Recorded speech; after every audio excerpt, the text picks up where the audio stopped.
Fragile like a flower. Fragile like a bomb. Hello, and welcome to episode 30 of Like a Bomb. I'm Bailey, I'm Mama Jill. and yeah, we talk about different women surprise each other each every 2 weeks, Yeah. unless health or other chaos happens. So yeah, And it, it's been busy. I went to Seattle. That was fun. I did not go to Seattle. I Yeah, don't think I've been anywhere other than work. Nope. you just. I mean, yeah, like lately, I had fun. I had It strep was throat. really cool though, seeing all the pride flags everywhere. Well, that's cool. Yeah. Yeah, the West Coast is very different than the East Coast in a Yes. lot of different ways. So many ways. It's gonna be weird. It's just like, West Coast, East Coast, very different. Yes. And I even looked up the weather and I was like, in the summer, I'm going, wow, this is very different than what the South is. The blackberries there are invasive, so there's blackberries everywhere in Seattle. Oh, wow. Interesting. It's pretty cool. That's an interesting thing. I was like, Yeah, we went on a few walks and there was actually some berries that looked like they were ripe and ready to eat. Of oh, course I did not, yeah, but because like, still know it's a greenway. that's cool. Yeah, Yeah. they're supposed to be more walker friendly. Very bike friendly, very walk friendly. It's also a major city, much bigger than what either of us are used to. Yeah, definitely. Well, I mean, at least used to in the last 20 years, because Yeah. Richmond is way bigger. Yeah, but we didn't live there. You didn't. I lived No. there for 30 years, right? I mean, it was like 15 minutes south. So Eh. yeah, But in other news, also, if you haven't already, go back listen to episode 13 because Jane Goodall passed the I last week, I believe. yeah, I did see that. I really don't have time to, look. I haven't even turned the TV on in weeks. I can't even remember last time I turned the TV on. Um, You're very busy. yeah. Sorry. I had strep throat, a week, 2 ago, and then I think I'm getting sick again, or my antibiotic didn't kill all the germs, so I apologize. Um, yeah, I did see she passed, and she was, 91, I think? I don't Ow, remember, as but I yeah, she throw my passed phone into this something. month, October 2025. Uh, So, if you want to go learn more about her, if you didn't already, episode 13 is where you learn more about Jane Goodall and her 91. impact. Yep. 91. Yeah. She and I think that granted, she had never left. I mean, she was not as much as in the limelight, but the reason I even covered her is because I had just seen something that was out about her. But, yes, she's definitely still was making waves, and she was 91 years old. Mm-hmm. That I think that says a lot, but yeah. I saw that, I just didn't have a chance to, look at anything, or I don't know. Wi-Fi Okay, I issues was were an issue. distracted. Yeah. Yeah, we had, because in my neighborhood, the past few weeks, they are adding a new internet line. And Uh-huh. so we originally had only AT&T and T, and they're adding like Xfinity or something. And they accidentally cut the AT&T. Of course So they there's a did. couple days I didn't have Wi-Fi, which of course some people in the neighborhood were rightfully like, AT&T's only refunding me like the $5 from that day. I work from home. Yeah. What do you mean? Yeah. Or like students with school Yes. assignments. Yes. Because Because I mean, even with me in college pre-COVID for most of it, I still had online assignments. yeah. I had the ebooks, the Pearsons and other crap online. I graduated from college in 2015, and I had, a lot of most of my assignments, I would say there was very few that I actually submitted. They were just assignments, but not Mhm. tests I would do, on paper in class, a lot of them, Yeah. but most everything was submitted online. I So, mean, yeah, I had a fully online class summer 2015. yeah, I think my summer courses, I took Spanish, and I Because I took some mean, other I classes. purposely went and took a online math class because I'm a nerd, Yeah, I guess. I did. I didn't t I don't think any of my math courses were online, but I did take. But this was me in high school, that's very different than college. Yes. Well, it was also free for me. Yes.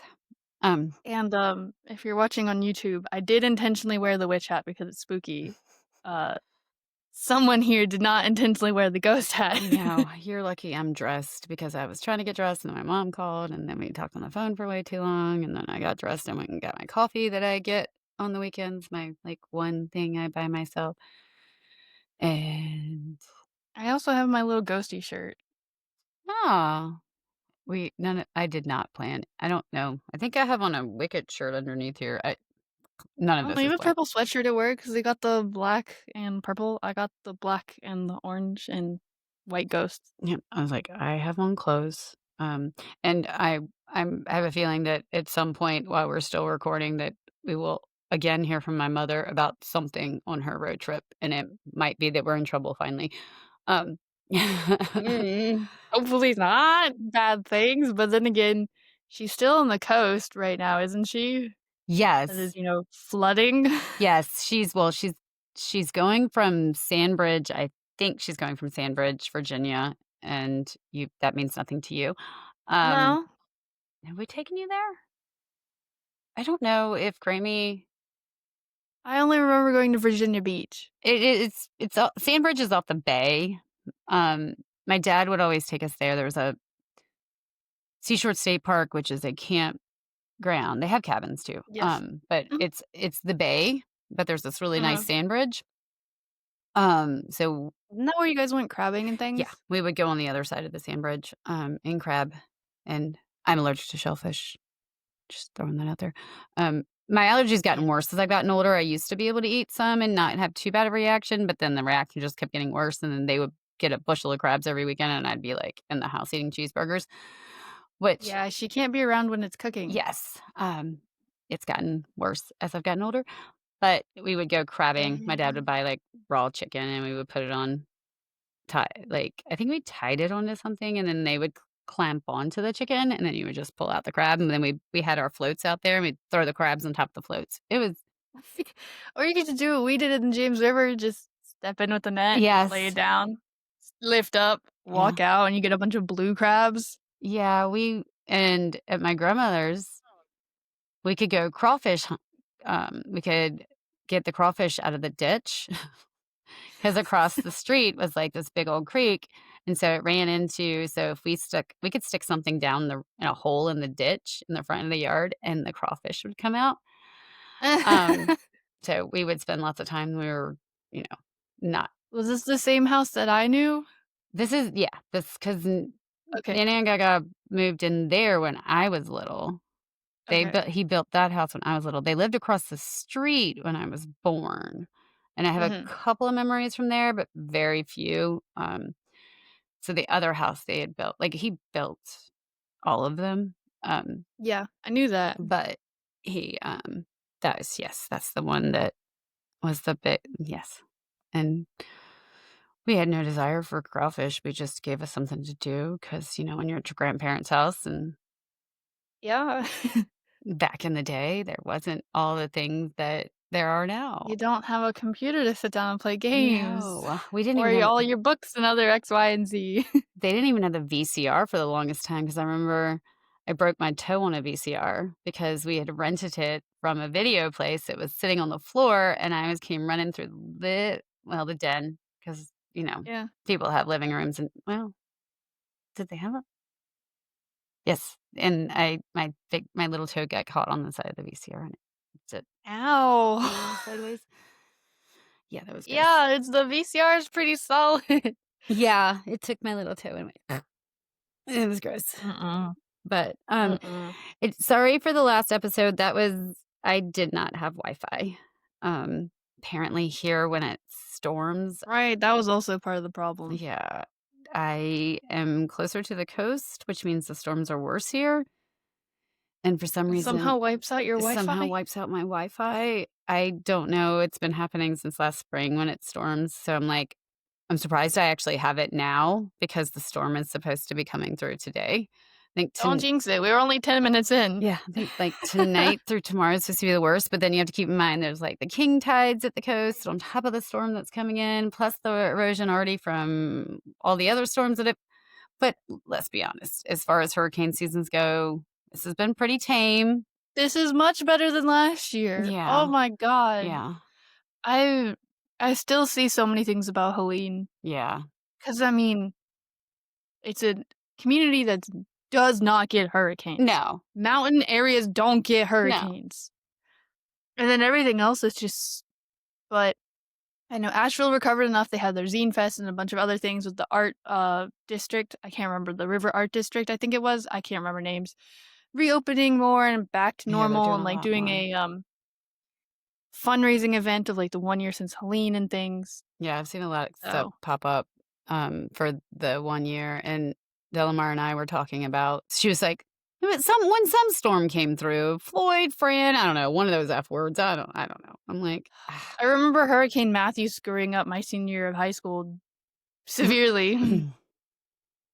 Well, my big memory of, like, your senior year was honestly the sinkhole and the fact that that was, like, how we could leave the neighborhood, and it was behind our house, basically. Yeah, the single behind our house, the concussion Yeah. that my boyfriend at the time did not care about and I acknowledge. remember that phone call when it was like and I was like, "Okay, I'm gonna leave now because my daughter got knocked out because she was playing sports in PE, but she doesn't have PE, so she was playing at school." I was playing with the normal gym kids, as we called them, because Yes. ROTC did not play Yes. with they did their own thing usually. Yep, that's why I was like, My "She's not in PE." chief at the time didn't acknowledge it. My boyfriend at the time did acknowledge it. I was with the ball. You watch the game with the ball. Boyfriend of 3 years did not acknowledge that I lost consciousness. Someone else that I wasn't as close with before that year was like, "Hey, are you okay?" And, like, helped to make sure I was okay. Not my long-term boyfriend, not the teacher watching the sport as he was supposed to. Yeah.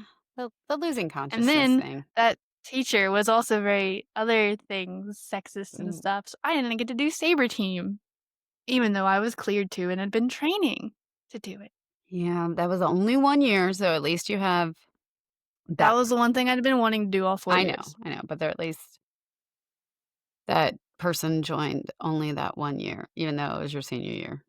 Yeah, I wish, other chief stayed, but Yeah. he got a better opportunity back in his hometown. Speaking of opportunities, if anybody knows of any non-teaching positions, I am about at the end of my rope. I have a lot I can recommend. Yeah. So I'm I Indeed and LinkedIn, but it's a terrible market to find a job right no, now. and it's anything that I want to do is going to be more what I want to do is going to be more funding issues because I want to do something that is more Education? not even education, just beneficial to humanity, and Yeah. that's losing funding, but that's okay. Yeah, you need to probably be in a much bluer state. Yeah. But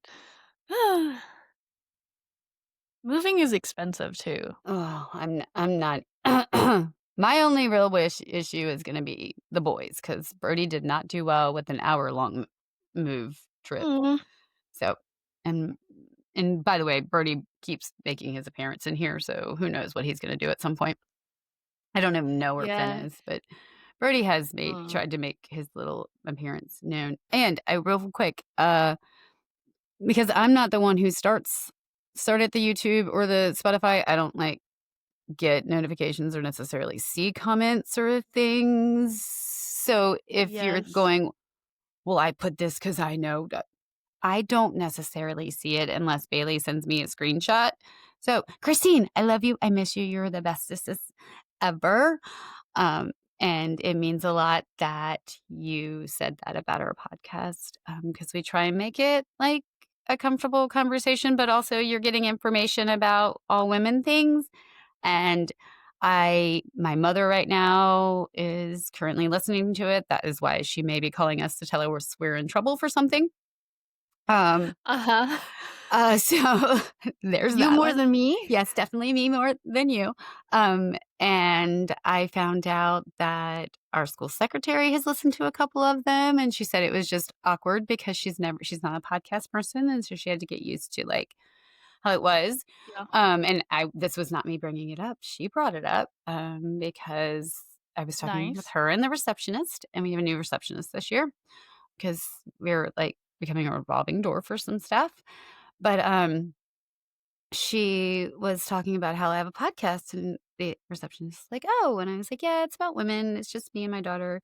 And but she was like, "Yeah, I liked it. I had took me a little while to like get used to a podcast because I don't listen to them." It's Um, also our format, and yes. maybe she's not the format isn't perfect for Yeah, her. I know she listens to audiobooks because she's the one who said something about me getting audiobooks when, for my long drive, which I have Mhm. I have been doing. Unfortunately, I can get through an audiobook pretty quickly because I drive an hour to an hour and a half one way. So, I'm going through them Yup. pretty quickly, which is fine because I was reading reading? Technically, I guess I'm not reading, I'm It's still listening, reading. but, Mhm. because I like true crime, there was a true crime about, Reverend Maxwell, which is an older it happened in the '70s. I think that was the '70s because he had suspectedly killed all these people, but there was never enough proof to say, and then somebody shot him, but this was a case that Harper Lee went and did a bunch of research for and watched the trial and was at the trial and did a bunch of stuff, and was gonna write a book, she said, kinda like Capote did with Cold Blood, which she helped get all the research for, and then was kinda upset the way he took that. So of course, there was all this information about her in that, and then I was like, "Well, of course now I need to go read her second book, the only second book, which is the actual original book of To Kill a Yes. Mockingbird, if you didn't know." Which also wasn't planned to be released. They Nope. kinda scrounged it up Yep. and, like, "Here," Yep. So, against her wishes, right? uh, didn't they do it after she died? Maybe? I think I they did don't it after remember. I think they did it after she died She died when I was in high I school, but I know. had a chance to meet her because she was in Raleigh for some Yes. reason while I was in high school. Yes, she was doing Tea with Harper Lee. Um, Yeah, and we didn't get to go. no.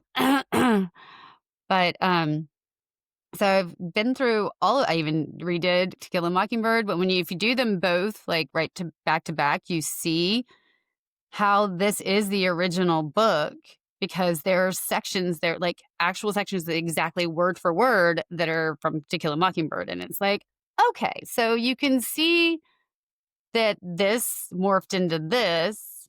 It's Yeah. very different. They're very different stories. However, there are sections like it's describing like a person or the part of the town or something where it's like this very decent section that's exactly word for word.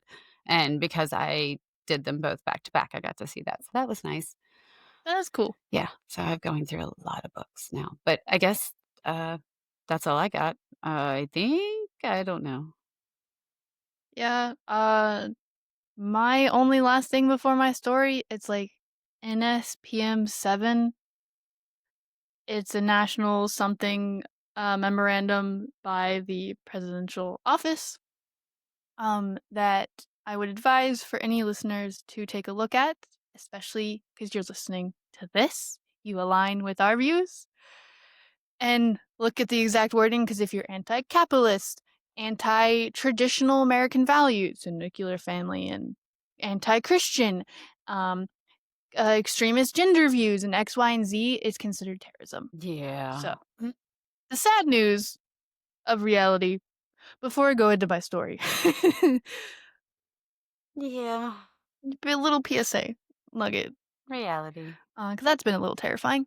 Yeah. Simply having a trans flag could mark you as a terrorist. Anything else. So don't hide yourself from online, but be more careful. We Yes. still should not comply in advance. Do not comply in advance.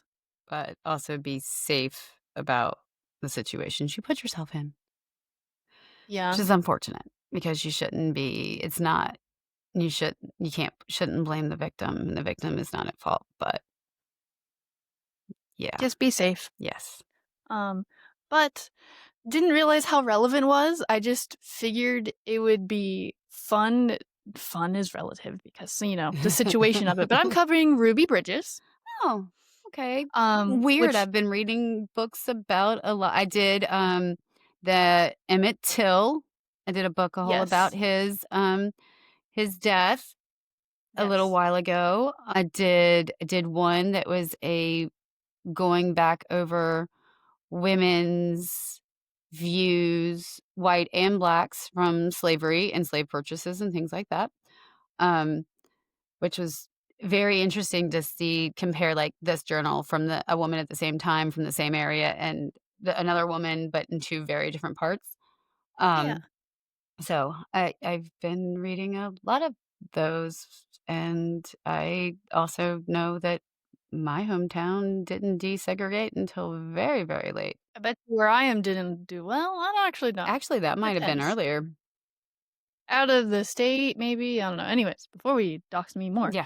Um, so I'm covering Ruby Bridges, and the annoyingly relevant part is this was, I believe, the first time the National Guard was ever called without the approval of a governor, but that's because the governor was not coinciding with federal law with, um, uh, what's the court case?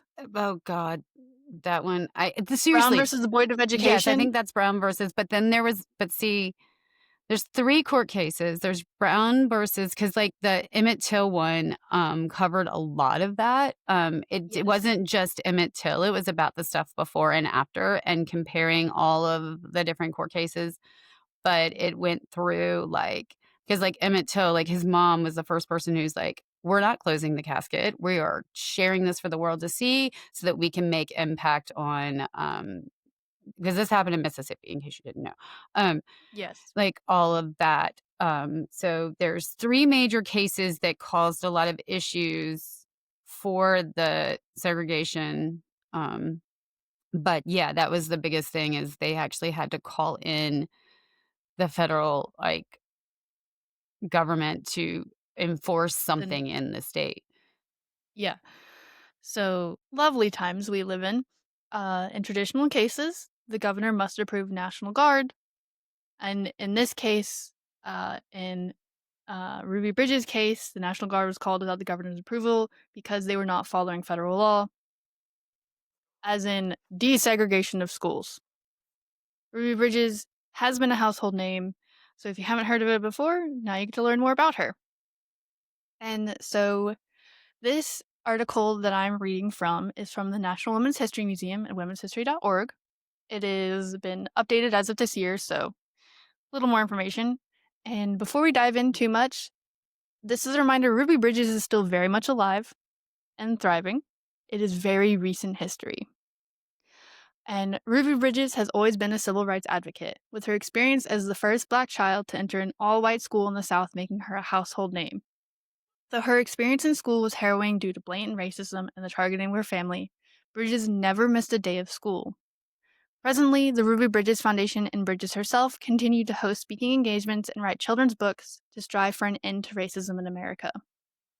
And a quote from her is, "All of us are standing on someone else's shoulders. Someone else that opened the door and paved the way. And so we have to understand that we cannot give up the fight, whether we see the fruits of our labor or not.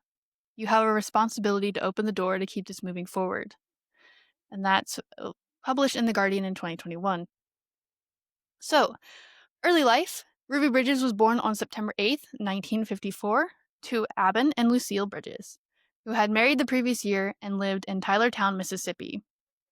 Abin worked as a mechanic and was a veteran of the Korean War, while Lucille was employed in domestic work. When Ruby was 2 years old, the family relocated to New Orleans, Louisiana, seeking better job opportunities and a higher quality education for their children. Their move coincided with the pivotal movement in American education, as 1954 was the same year the U.S. Supreme Court issued its landmark decision in Brown versus Board of Education of Topeka, Kansas. Didn't know the other part of that, which declared a racial segregation in public schools unconstitutional. The Supreme Court ruled that separate educational facilities are inherently unequal. This decision required all schools to desegregate, providing black students with the opportunity to attend where there were once all white institutions. Segregation, both by law and by custom, started soon after the abolition of slavery in the 19th century. Though various amendments to the Constitution had been passed to provide African Americans with the right to citizenship and the right to vote, other legal decisions were made that worked to nullify these amendments. Both socially and politically, African Americans were relegated to the status of second class citizens, which is unconstitutional. They were separated from their white counterparts not only by law, but by private action and transportation, public accommodations, recreational facilities, prisons, armed forces, and schools in both northern and southern states. Furthermore, the Library of Congress expands on this, stating in 1896 the Supreme Court sanctioned the legal separation of the races by its ruling in H.A. Plessy versus J.H. Ferguson, which held that separate but equal facilities did not violate the U.S. Constitution's 14th Amendment, which is just blatant because everyone is biased regardless of the Supreme Court and their view of the law. Thus, the Brown versus Board ruling in 1954 overturned these separations in the realm of education. Even with this ruling, Louisiana struggled to enact integration. It was not until November 14, 1960, that Louisiana schools began to desegregate due to an official order by federal Judge Skelly Wright. Schools could refuse, though Judge Wright made it clear they could opt to close if they refused to integrate. So simply, stay open and you integrate, or you're closed and you get no more funding.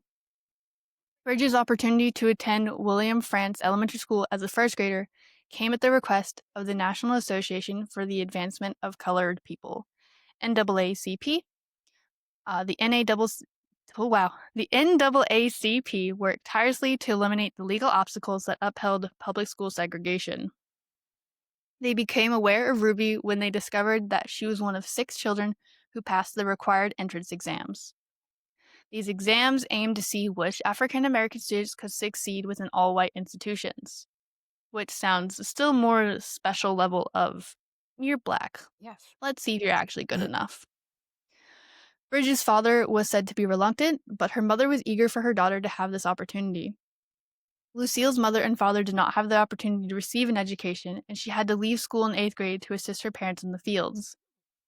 This prompted her to encourage Ruby to pursue an education, no matter the many trials that lay ahead.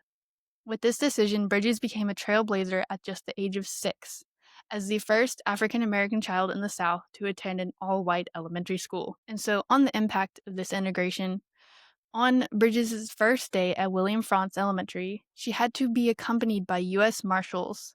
Protests from white parents and officials led to concerns for her safety. In fact, white parents in Louisiana vehemently protested the idea, and school boards and politicians sought to block desegregation in the state. Once let into the school, Bridges was brought to the principal's office immediately. She recalls that the crowd that was outside, they immediately rushed in behind me. They started to run into every class, and they took every child out of school. So by the end of the day, 500 kids were taken out. She mused that her entire first day was spent in the principal's office. Upon attending the once all-white school for the first time, Bridges not only faced blatant discrimination, but was also the only student in her class. Her teacher, Barbara Henry, was a white woman from Boston. She solely taught Bridges for the entirety of first grade. Many years later, Bridges spoke highly of Henry and remarked that, even though she looked exactly like people outside the school, she showed me her heart. Despite these circumstances, Bridges never once missed a day of school. She was escorted each day by both her mother and U.S. Marshals. The racism she faced each day while attending school took on various forms.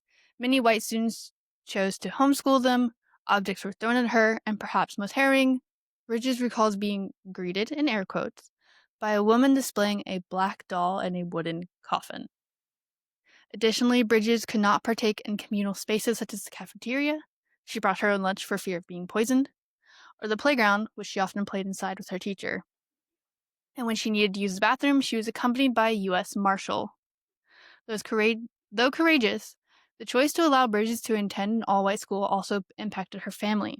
Disdain for Bridges' presence at William Frantz Elementary caused Lucille to lose her job. Aubin also lost his job, though he was encouraged by the NAACP to refrain from looking for work as it might put him in danger. This created tension within the home, even though Bridges' grandparents, who did not live with the family, were impacted negatively all the way in Mississippi.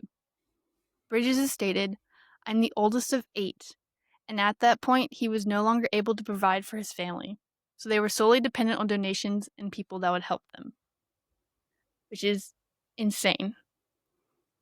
Um, Her parents would eventually split because of their circumstances, having recognized that a young Bridges had faced a series of difficult life events, an unbelievably short period of time. Child psychiatrist Robert Coles volunteered his services to her. Though white, he aimed to support Bridges and her family. He conducted weekly visits. His career flourished, with Coles eventually pursuing a career in studying how desegregation impacted young children. While circumstances often felt dire for Bridges, white parents started to change their minds. White parents began to allow their children to attend William Frantz, though Bridges did not know this at first. The principal of the school had still been separating the white students from her. Barbara Henry advocated for Bridges' inclusion with other students, pleading, "The law's changed and kids can be together now, but you're hiding them from Ruby. If you don't allow them to come together, I'm going to report you to the superintendent." Because, yeah, they're still keeping her segregated and separate. The principal yielded at the end of the school year, allowing the students to intermingle. Although exciting, Bridges hoped the hopes were soon dashed. A young boy asserted that he was not allowed to play with her, calling her a racial slur. Bridges reflected that the minute he said that, it was like everything came together. All the little pieces that I'd been collecting in my mind all fit, and I then understood. The reason why there's no kids here is because of me, and the color of my skin. So I can't go to recess. It all sort of came together, a very rude awakening. I often say today that really was my first introduction to racism. Though she asserts that the boy was simply explaining why they could not be friends, it was an eye-opening experience that laid the foundation for the work Bridges would do later in life. And that also establishes how racism and things and other hate is taught, because this boy didn't know. Oh. He didn't know what he was calling her. Not really. She's 6, he's also in elementary school. And of course, she clearly hadn't really understood what was happening until then. Um, and during Bridges' second year at attendance, circumstances changed. She was able to be in class with other students. She was no longer the only African American within the class, with the number increasing year by year, and she was no longer greeted by protests each day. Barbara Henry eventually left that school, though she and Bridges would remain in touch. Bridges would go on to high school, which by the time of her attendance had been desegregated for just under a decade. Though not picture perfect, as tensions remained between black and white students, her later educational experience looked quite different from that of her time as a first grader. And though Bridges' first steps into William Frantz had been documented in photos, film, and even adapted for film, one iconic work of art also tells Ruby's tale. The Problem We All Live With was created by artist Norman Rockwell in 1963, just 3 years after Bridges made history. Rockwell's painting depicts her being escorted into the school, and most notably, has been framed at her height so that the viewer can see things from her perspective. This work was met with both praise and heavy criticism. The painting was featured in Look magazine, with some readers celebrating Rockwell's courageousness and others condemning it. As an adult, Bridges has appreciated the problem we all live with and Rockwell's decision to highlight her story. Here was a man that had been doing lots of work, painting family images, and all of a sudden decided this is what I'm going to do. He had enough courage to step up to the plate and say, "I'm going to make a statement," and he did it in a very powerful way. As Rockwell went on to create other paintings highlighting racial tensions. And so this role brought her the opportunity to travel the world for the next 15 years of her life. Ruby Bridges left her job as a travel agent. Yes. She became a travel agent in her mid-30s, seeking more fulfilling endeavors. Along the way, she married Malcolm Hall in 1984, and the couple had 4 sons. Her brother was murdered in New Orleans in 1993, which also brought his 4 daughters into her and her husband's care. In 1995, Robert Coles wrote a children's book entitled The Story of Ruby Bridges. Though her story was remarkable, not many recognized her for it in her day-to-day life. Coles's book put Bridges back in the mainstream conversation. She supported Coles in promoting his book. Disney then made a biopic entitled Ruby Bridges that came out in 1998. She served as a consultant on the film. Coles provided Bridges with proceeds from the success of the book would grant her enough funds to develop her own foundation in 1999. The Ruby Bridges Foundation stands for the values, tolerance, respect, and appreciation of all differences. Bridges also published various books, including This Is Your Time, Through My Eyes, and Dear Ruby, Here Are Hearts. With her nieces still in her care, Bridges remained tied to William Frantz Elementary School as the girls attended the same school as their change making aunt. Upon noticing that the school lacked after school arts programming, Bridges set out to make it happen. Then, in 2005, Hurricane Katrina caused significant damage to the school, so much so that the local government intended to demolish it. Bridges stepped in, proclaiming that, and got the school placed on the National Register of Historic Places, which guaranteed its preservation. The school has since been restored and remains in operation. To show their thanks, a statue of Bridges is on display in the school's courtyard. And so, simply in summary, the life and legacy thus far, Ruby Bridges' courage cannot be understated. Her impact has far surpassed her first steps to William Frantz Elementary School in November of 1960. She has remained a vocal advocate for anti-racism and encourages kids to make meaningful connections with peers of all races. She has upheld the legacy of her parents, Abin and Lucille Bridges, her first grade teacher, Barbara Henry, and child psychiatrist, Robert Coles, all of which sought to provide her with a solid foundation to enact change. She continues to pave the way for generations to come through her various advocacy efforts. Bridges' contributions, both past and present, have been recognized far and wide. She holds various honorary degrees from Connecticut College in 1995 and Tulane University in 2012. In 2000, she was made an honorary deputy U.S. Marshal. 10 years later, Bridges was honored at the White House. As of 2024, she was also inducted in the National Women's Hall of Fame. And remind you, she was born in 1954. She's in her early 70s. She is still very present, recent history, Yeah, she's and that's Ruby Bridges. very young because Grammy was born in 50. My dad was born in 49. So, yeah, yeah. Yep. I mean, she's the same age as one of my grandmas. Yeah, yeah, So yeah, it's important to reiterate how young she is and alive and recent, yeah. Like, because especially for any of your students that may or may not be still listening. people just don't.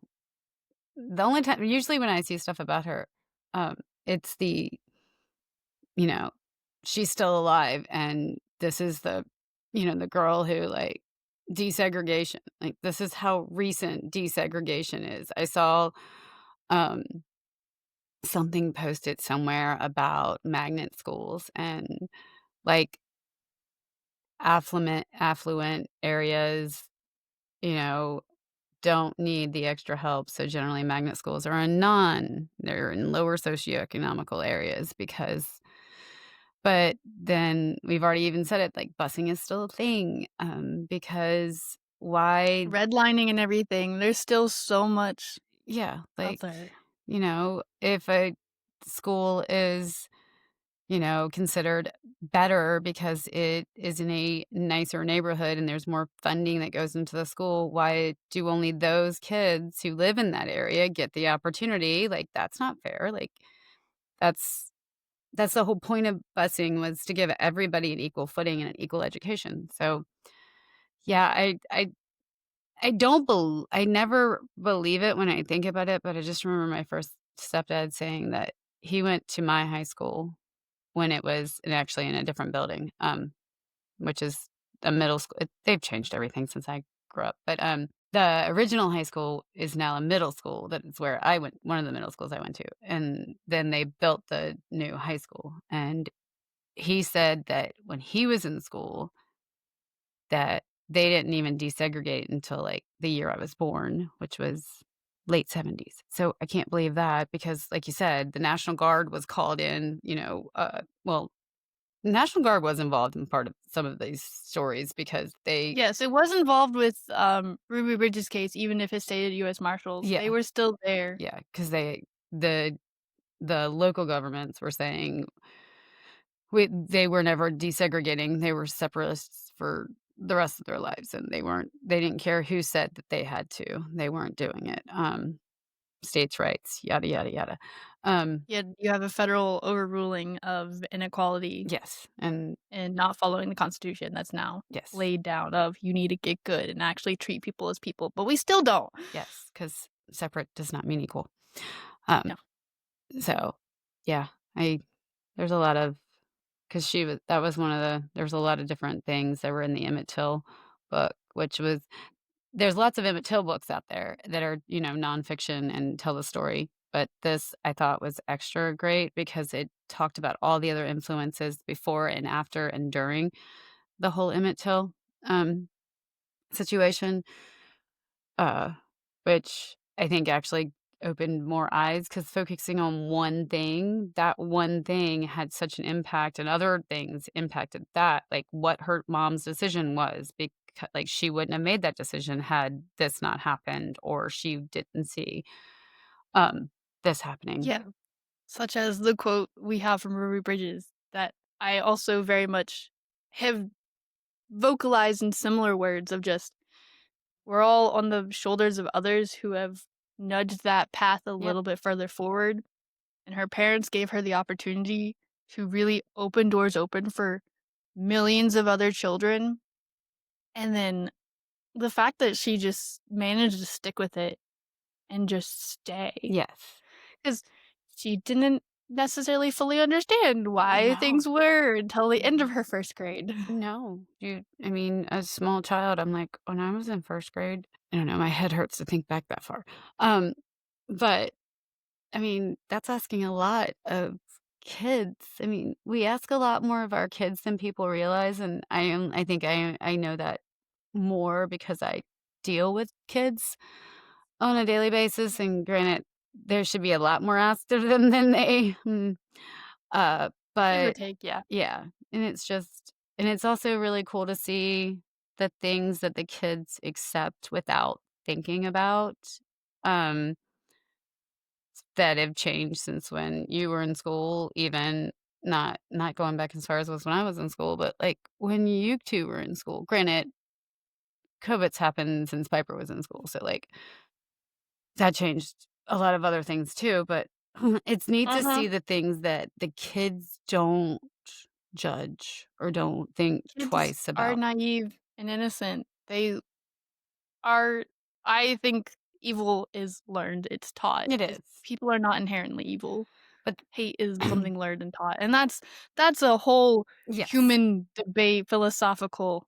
Inborn, innate, but, it versus, nature versus nurture. But I mean, I've had students that'll, like, ask questions that are like, you learned that from your parents. Okay, how to not answer your question, but still feel like you are getting an answer to your question, but I can't answer it because of my position, can't step that line. But I also spend a lot of time saying separation of church and state. A whole lot of time. Um, Oh my god, the one camper I was in charge of having to yell at her that she is 12 because she's like, "Ooh," because we are at a college campus for a summer camp because it was a STEM camp, and there'd be boys taking summer classes walking on campus, and they'd be like, "Oh, he's cute, he's this." I'm like, "Girl, no, you are 12." Having to shout at her, "You are 12." yeah, we're gonna be on a college campus in, like, 2 weeks, with a bunch of our 8th graders. It's a different college campus than it was last year, so it's I mean, not I all had girl. rising 8th graders, so it's 12, 13-year-olds. Yeah, so I'll be with a bunch of 8th graders on a college campus that I wish I could have timed it where it was, like, fall break, where but that would have been, like, too early in the year, Yeah. because I just kinda threw it in their laps and said, "Hey, can you make a field trip for us? Please, we would be really grateful, and I'll help if you need it."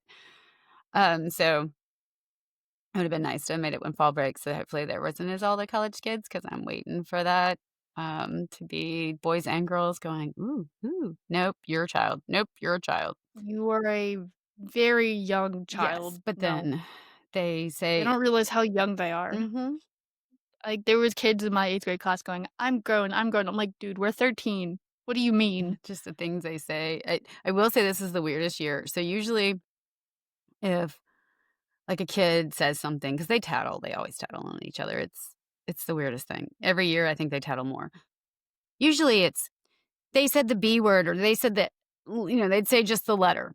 No, no, no. This year they don't just do that. They spell them whole things out. I'm like, I knew what you were saying. And they're like, well, they said da da da da. I'm like, "Ugh, guys, we can all read. You didn't have to spell it out. It's the same as saying it at this point. Like, and they will shout it across the room.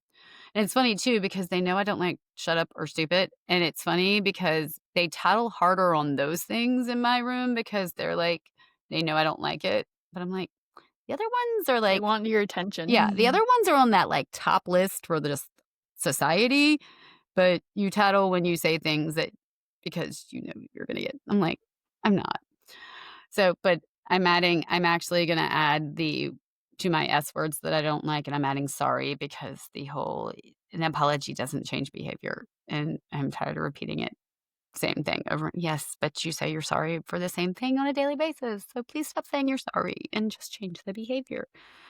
Ah, so well, So what's your story? yeah, my story. Huh, we're gonna all experience this together because I don't remember my notes because I had my notes and then my Wi-Fi wouldn't connect, and then I kept trying and I kept trying, and I just really mad and frustrated. So we're gonna experience this together. We're all Cool. learning. It says here that I used history.com, the Rights Museum of WW2, so I'm assuming that the Rights Museum, so the Wright brothers not only have a flying museum for themselves, but they also have a world World War II museum. So I'm not Okay. sure about that one because I live in North Carolina, so Wrights brothers. You would have been too old to be in World War II. Yes, but Wrights brothers, I do know about them because all our license plates have an option to say first in flight, which First in freedom or first in flight, we're which I don't get the first in freedom. We're not first in freedom in well, we're anything. not first in flight. Ohio is first in flight.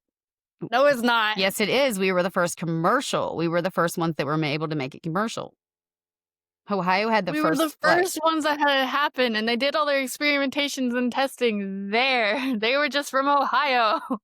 Anyhow, I also did it Get used Kitty it Hawk. and I used there's a Virginia Tech article that was way more in depth, but I just kinda used it to make sure that because that's a very scholarly journal, so, like, history.com has to their if their information matches Virginia Tech, then Virginia like, it's definitely true because peer reviewed, if that doesn't mean anything to you. Yeah. Peer review means that some really The academic experts make people us good. wrote a paper about some research that they got paid a lot of money to do, and they didn't actually have to work an actual job. Um, the research was their job, and then they put it out there for people who are at their level of education. And they said, sure, we agree with you, or no, we don't agree with your findings. And They usually redo the yes, test. then they do more. So, anyhow, so I did, the world ugh, I keep trying to say the wonderful world of, but that's not what I'm saying. It's World War II, very different things. Soviet Union's 588th Night Bomber Aviation Regiment, or most commonly known is the Night Witches. I picked it because we were going into spooky season and it had witches in it. Um so they were called the Night Witches because of the whooshing sound of the wind off the struts of their outdated plywood covered with canvas by biplane bombers. Oh, wood and canvas. So it Yes. really is just a Wright Flyer. It's terrifying, and it was compared that sound, the whooshing sound, was compared to the sound of a witch's broom. So, these planes were basically old crop dusters and training planes that, were considered like coffins with wings. They had open cockpits, so when you're up in the air which, by the way, when you get up there, it's colder, atmosphere, things. Less Yep. oxygen. Um a tracer bullet could hit the plane and it would bust into flames, like, this was not safe. The whooshing sound was the only warning that of their nightly attacks, and their planes were too small to appear on radar, and they never used radios because these were women, they weren't given the best, um Yeah, they weren't given the best supplies. Um, No. and so you couldn't use radio locators, so it was ineffective, and the only warning to the Nazis was the swishing sound. And so they called them the Night Witches. So in June 1941, Nazi Germany invaded Russia, which wasn't actually Russia. It was the Soviet Union, but I'm gonna say them both interchangeably, even though they are different things. Yes, the Soviet Union had vast more land and then broken up in 1991, and now we have other countries that used to be part of Soviet Union. Yes, so I kinda gonna use them interchangeably, because it's weird, even in scholarly journals, they use them interchangeably too, They even do. it's like they're different, and I'm a layperson, and I know they're different. But women were unsuccessfully tried to join the Air Force as soon as, like they were like, "Hey, you invaded my country. I want to fight." At the time, women were not permitted to join the Soviet Air Force, but were allowed to fight in the front lines in the army and hold military support roles, like medical training and communications. There's a lot, if you look for communications, there's a lot of, even in the US, women were pulled out of like major universities that would go and did, code breaking and communications and things like that. Um, however, there were thousands of women pilots that were in, like, Soviet not fight clubs, flight clubs, because apparently flight clubs were a thing back then because aviation became a huge deal, and people were like, "Oh, I'm gonna go learn how to fly a plane." It was scary, but not, like, inaccessible. Like, I can't go learn to fly a plane just as easy, but things have changed, regulations are more strict. It's also way more expensive probably, Yeah, maybe, I don't know. Hours, yes. gas, A fuel. Again, they were flying plywood, canvas plates. So, I have lots of notes here. Okay. So organized by Soviet major, possibly colonel. These are like her eventual roles, like Marina Razkova. Nope, that's not right. Razkova. I had this when I did all this, when I was like, deep into the mind of the Soviets. Um, she was called the Amelia Earhart of Russia or Soviet Union. I actually have it in parentheses because I'm like, everybody's saying it's the same thing. She had record breaking long distance flights. Due to her fame as a female pilot, a lot of women like came out and were like, hey, writing her all kinds of letters like, hey, can you get us so that we can join the Air Force? We want to join the Air Force. We want to fly planes.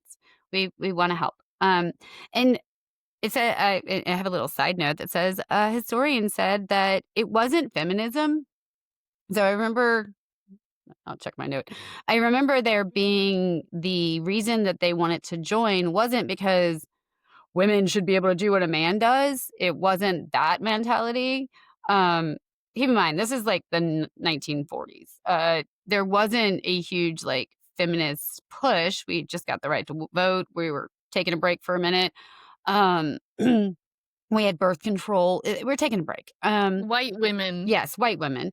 But we're also in Russia, so this is a little different. Very different. Very, very different. So they weren't doing it for like this feminist, like, advocacy protest. They were doing it as we want to help support this effort. Like, we don't want Nazis controlling us. We also know that we are sending all these men off and they're dying. Okay. So we're going to run out of eventually men. So if we're going to run out of men, why are we only using part of the population when we can use the other part of the population? And we know how to fly. Like, we are willing to do these things. This is the first, like, this is not the first war that used planes, but aviation has gotten bigger and more like fancy since World War One. Mhm. But it wasn't out of a feminist thing. Like, I'm not saying there wasn't a feminist aspect to it. I'm just saying, like, they just wanted to help and they wanted to say, we have the skills to fly planes. Also, why are we ignoring half the population? Which I think was the fight in the US when they're like, women can't fight on the front lines, you get your periods. And we're like, but that's silly. We are willing to help. It's even weirder because in the Soviet Union, women were allowed to fight on the front lines, but they weren't allowed to be in the Soviet Air Force. But then again, the Air Force is considered a little elite here too. So I don't know. No. I don't know. Yes and no. But all these women were like, thousands of women were messaging her and saying, hey, we want to do this. You have power? She had power because at the time, Stalin was one of her admirers of all that she did and that she was a woman. So she like went to Stalin and she's like, hey, dude, like we need to let women into the Air Force because they want to be combat pilots and we need to let them enlist. And he said, sure, sounds like a good plan. Here, you can have 3 or 4 different groups. This is what they can do. So in October 2,000 women applied.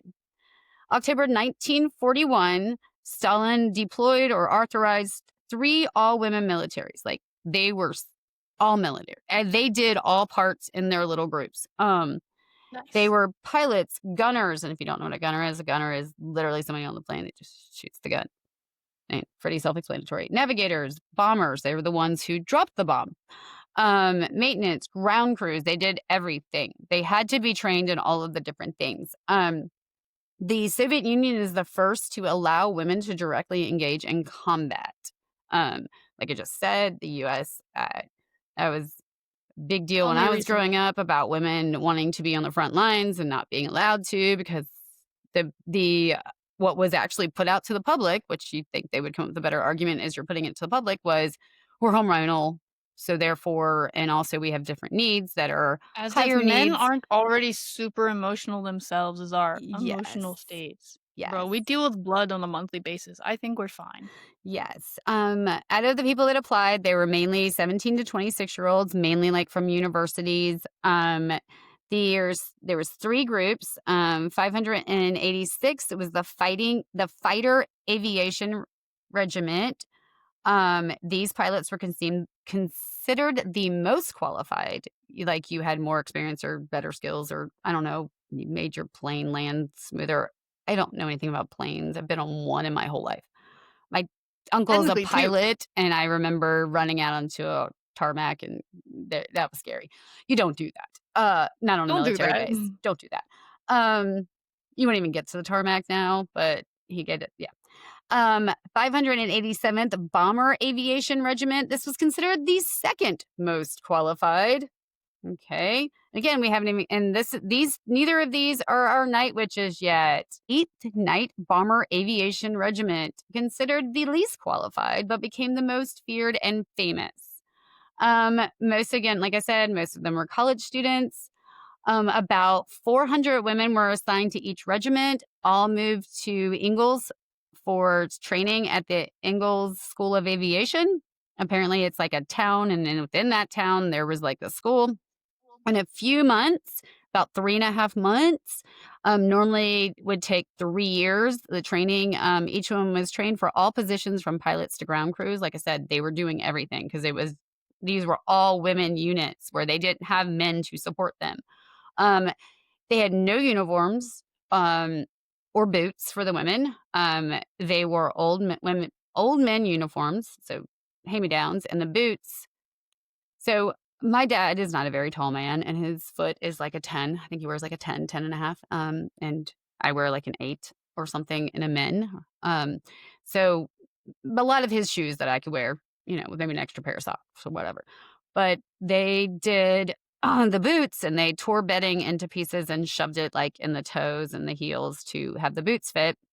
And women cut their hair short to look more like men. They painted flowers on the planes, used navigation pencils as lipstick. So they were like, they were modifying what they needed to modify to still. And I think I said when I was talking about some of the Holocaust things, like women would do things like that. They felt like doing those what are considered feminine things, like wearing a brooch hidden somewhere, it gave them their sense of self, so they didn't feel like they were being torn down. So the planes and the resources, men's plane resources, they had parachutes, radars, guns, ammunition, bombs, and radios. Yay, they had all the things to make sure they were safe and so they could communicate. Or, and if they got shot down, they could parachute out. women's planes resources Or, were as in World War I, they had a pistol, yes, so they could take themselves out. that's what they had. Women's plane resources plane, could land anywhere because of the weight type of planes they had. I mean, crop dusters aren't big, they can land pretty much anywhere. Mhm. They had no parachutes, almost never ammunition, 2 bombs, they had rulers, stopwatches, flashlights, pencils, maps, compasses. Pilots used some of these, like, if they crashed to be able to navigate where they're at. Some of it was used just as they were in the air. Um, Smaller planes were easier to maneuver because these are smaller planes. They're, like, again, repurposed crop dusters and things, making it harder to shoot them down because they were easier to maneuver, and the minimal weight capacity, with the weight of 2 bombs, had to fly low, which is why they flew under night because they were closer to the ground and people could see them. That's why they flew at night.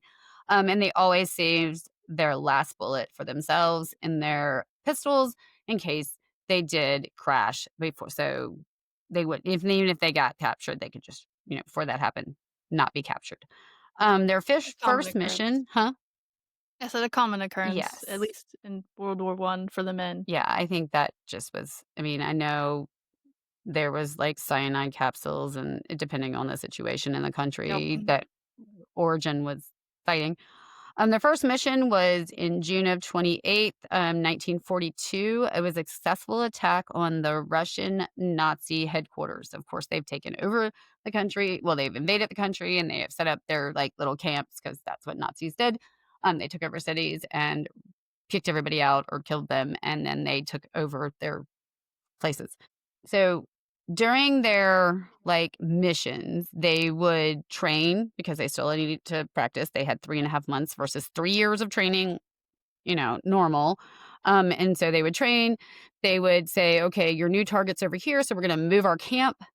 And then they would sleep during the day. So they're moving camp during the day. They're sleeping during the day and their attacks are at night. So they're probably really, really tired. Um, their night missions. Each plane held a pilot and a navigator, two-persons crews, which again, they didn't have a cockpit, like they had no cover, so they were out in the elements. They are flying lower, so that makes it less of an atmospheric coldness. So there's that.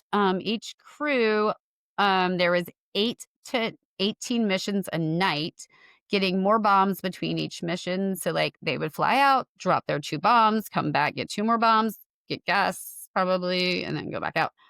Um, each mission lasted 30 minutes to an hour. So they had a strategic attack, and there's a lot of notes going on here. So okay, like I just said, they did rarely had any ammunition, so they didn't necessarily have defense ammunition. So, like, they have their 2 bombs that they're flying in to, deploy, but they didn't necessarily have ammunition if other planes were, like, up that because they hear the wish the Dogfighting. yes, like, the witch sound comes and they're like, "Oh, there's gonna be a plane up there," and they go. Um, and so they didn't really necessarily have that. So their strategic plan sorry. Again, I strep throat. Yuck. Um, so the first plane, well, it depends on the situation. Okay. If more than one plane was involved in the mission, they would fly in different directions. So the first plane or planes that go in, they would go in as bait. Like, one plane would go in and be like, "Hey, here I am, go this way." And, like, they go that way. And then the other planes would come in and it says, like, they would activate, like, the German spotlights. And since these planes have absolutely nothing, they don't have lights, they have nothing. They can't see, it's at night. And so the bait or decoy or kind of thing would fly in. That would make the German lights come on so that people can see. The basically the goal or the pinpoint? The That's main mission group. mission target. There we go. That's what I'm looking for. Um, and then also they would be where the Germans would be shooting at. So, like, this one plane is doing all that. Okay. And sometimes they would drop a flare down on the target as well to say, not only pay attention to where the spotlight is, but here's a flare where I want you to shoot things. Um, and the last plane, they would idle their engines and then they would glide in. So their engines aren't on. They are made of this crazy. plywood, like, my desk is made out of better material than that. Questionable. Particle board is There is common that. There is nowadays. that. Oh, this isn't even wood. Well, this is wood. Anyhow, moving on. Um, they would idle their engines and glide into the areas, and so the idle engine would gliding would create that whooshing sound because you don't hear the engine, you hear the whooshing because it's gliding. They would Uh-huh. fly in through the German encampments, drop bombs, start their engines, and get out of there. And so that's why, like 30 minutes from now, we're like, one goes in, shows them where they're going. They go in, they do their thing, and then they and come back out. Okay. So from June 1942 to October 1945, the war ended in 1945. And there was, and this is depending on where I looked. So I looked at three different resources. Some said there was more than 30,000 combat missions. The like one article gave an exact number of 23,672 combat missions. Collectively, it was 28,676 flight hours, 3,000 tons of bombs. And if you don't know what a ton is, and I thought it's usually people round to 2,000 pounds. So it's about 2,200 pounds. So if we think about pounds instead of tons, it is 6,600,000 pounds. Like, if you don't know understand what a ton is, we're talking over 6.5 million pounds of bombs. And that's the bombs. That's not the planes. That's not the ammo. That is the bombs alone they dropped. These women who were just like, hey, I want to help fight. I'm gonna leave my, Shakespeare class and go fight. I don't know. Were they learning Shakespeare in the Soviet Union in the 40s? I don't know. But We were probably learning other things than just Tolstoy? Shakespeare. Was Tolstoy alive? I think he's done. I don't know. I don't know. Um, they had 26,000 incendiary shells.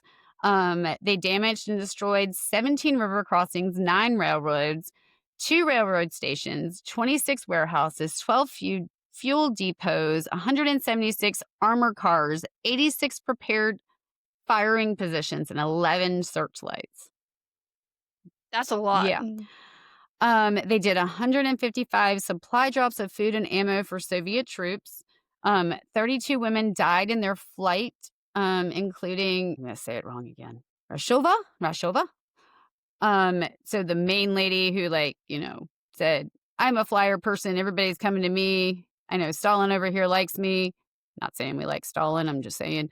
Um, and she She went to, used things to her advantage. yes, she went to Stalin and she's like, hey, can we do this? And he's like, sure, I think you're cute and you fly planes. Let's go. Um, 22 won the Hero of Soviet Union Award, which is their highest earner. Another article said 24 of them.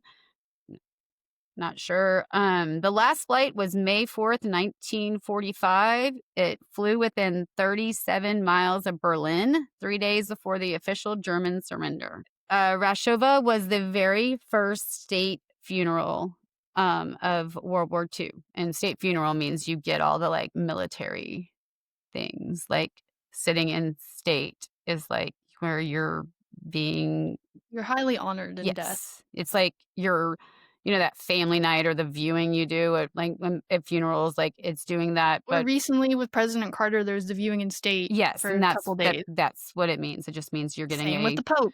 yes, you're getting a governmental and military honor during your like And everyone can go funerary and civil. say their Yes. thanks and Yes. other. Yes. They were disbanded 6 months after the end of the war. Not included in the Moscow. They were not allowed to be included in the Moscow Victory Parade. Their planes were considered too slow, which okay. Women were against not a not oh wait were ag- women were again not allowed in such military positions after they didn't need them and sent back home to do their womanly duties. They had 12 commandments. I tried looking that up and I never could find an actual list of the commandments. But it said it was like an example of the feminine in war paint. Like it was like They use the navigation pencil for their lipstick. They put flowers on their planes, but what the I was able to find that, like, the in multiple things that the main thing, the first commandment was, "Be proud you are a woman." Um, and I think that some people take that, like, offensively, like, "What? Why are we being proud that we're a woman? We're in the military." Be proud you're different and you're Be being successful. proud you were able to do something that women have never been able to do. And that's the part that you say, "I'm proud that I'm a woman and I'm doing this." Because, like, I have a student who was telling me she's on a football team, and I was Oh, like, good. "Oh, okay. They wouldn't let me do that." And I was like, "Is it tackle?" I Yeah, I would have been allowed to in my middle school as an 8th grader only to do tryouts. I don't know how much more would have been allowed. We were allowed to do we had, like, a powder puff. I just We had I'm powder puff really in my high school, and then I got my concussion and I couldn't do powder puff. yeah, I remember that. I am a I would get picked in the neighborhood to play football, which I was the only girl, and I would be picked first. I'm cool like that. But I'm really bad at flag football because, I tackle. Um, Yeah, I so remember with Thanksgiving, we were playing with uncles and Morgan and yeah, them because I used to play in the at field. Pawpaw's, and everyone's like, "Yeah, we're gonna tackle," and then I was like, "I wanna play," and I was like, "We'll do a two-hand touch Yeah. because we have a girl." Yeah, I know. Yeah, so I my instinct was to tackle, so I did play on the powder puff when I was in middle school. I don't remember if I did it in high school. They didn't have that at my middle school. I think we only did it, like I think we only did it 1 year. We were able to actually do it, like, weather or something didn't change 'cause, um, weather was worse up there as far as Do I still certain have my things. powder puff shirt in my pile of high school shirts in the attic? I gotta. I don't remember. I did when I put them away, I looked at them because I folded them again to make them fit in this container, but I don't remember what was there because I have still haven't pulled out my Halloween clothes, even though I'm, like, I need already to pull out all of my high school and then college shirts and make a quilt. I need to do that with my mellow That'd be so shirts. much work because Mm. some of them are so awkwardly I know. sized, That's and I wanna why cut it off. I thought about that with the mellow shirts. I was like, some of them are front, some of 'em are back, some of 'em are both, some of 'em are, like, this small, some of 'em are Yep. that. It's like Like, the musical I did. Oh, d are you done with your story? yeah, I think I'm done. Okay. Yeah. I'll go on our tangents. I don't know. I'm tired. Well, that's cool to learn more about the Night Witches. No, I was like, "Hey, it's called Witches, and it's cool because women got to do" and I haven't been doing the World War II kick. I think I've exhausted all things I could find, and I don't have so for at the time, so I've kinda, veered into, more civil rights apparently right now. I don't know. Well, apparently the same with Ruby Yeah. Bridges, but I was just picking people that I had in my list. Um, yeah. So, reminder, we do not live in a world that is normal. Nothing that happening is normal. Let's not normalize it. And we have had people stand on the shoulders of those behind them and take advantage of that open door or open the doors for others, such as the Night Witches. Yeah. Now keep in mind, just because sometimes we have to like you said, stand on the people's shoulders. Sometimes we have to just continue a fight that wasn't ours to begin with, but it's a fight that's worth continuing. And fight, everybody thinks that's a very negative connotation because it does, it has negative connotations. But when you are going up against something that they're fighting because they're saying it has to be this way, and you're just like saying, I'm arguing with you because I disagree. And And you I just want to exist and get an education. Yes, you just want to.